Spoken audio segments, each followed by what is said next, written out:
Skip to content. Clayton Kershaw wanted an unobstructed view, so he marched over to join a group clustered near home plate, a few feet away from the catcher Thursday at Camelback Ranch. At the other end, as rain sprinkled the grounds, Julio Urias stood on a mound for his first bullpen session of the spring. Other pitchers worked alongside Urias, but all eyes fixated on the 22-year-old left-hander as he peppered the mitt. Kershaw stood facing him directly, the Dodgers ace lefty for the past decade attentively watching what the Dodgers hope is the future. "I didn't notice him there," Urias said, speaking in Spanish after the Dodgers' reign of abbreviated workouts. "Somebody just told me. That makes me feel good."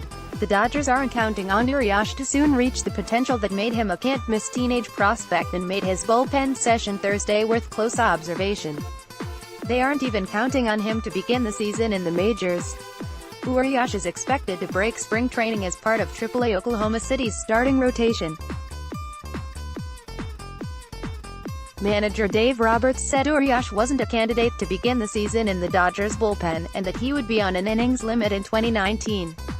The cap hasn't been determined, but it will probably force the Dodgers to restrain Urias early to have him available late in the season, as he was in 2018, when he reached the majors in September and was a surprise addition to the bullpen in the National League Championship Series and World Series.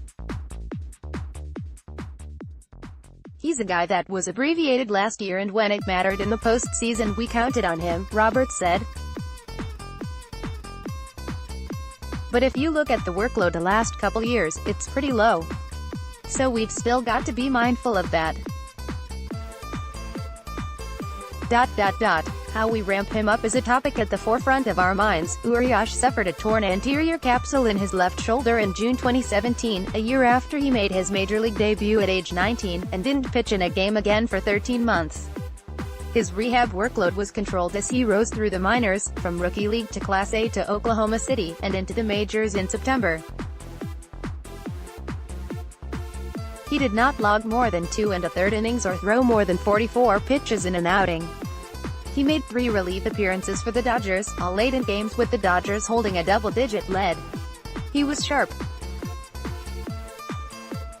His fastball touched 97 miles per hour and he struck out 7 without a walk in 4 scoreless innings. But his low-leverage use seemingly made him a long shot to pitch in the playoffs. However, Urias ended up making 7 playoff appearances, giving up 2 runs in 6 1/3 innings. "I just wanted to get on the mound and pitch again in the major leagues," he said. "That was on my mind when I got a chance in September, and I was very surprised when they put me on the playoff roster. It really helped my career. It gave me a lot of confidence. I didn't expect something to happen like that. I felt really good and I feel like I did well." Urias spent his off-season at home in Culiacan, Mexico. He was sound, a 180-degree turn from the previous winter of rehab, and reported to spring training with a goal of making the opening day roster in any capacity. But the Dodgers want him to start, and they boast enough depth to have a top-tier starting rotation without him. Barring injury, the club will begin the season with Kershaw, Walker Buehler, Hyun-Jin Ryu, Rich Hill and Kenta Maeda as starters, with Ross Stripling, an all-star last season, in the bullpen ready to step in when needed. The luxury allows the Dodgers to tread cautiously with Urias. They can think beyond 2019 while still fielding a club expected to compete for the World Series. And in that future, the Dodgers, from their front office to their ace, envision Urias.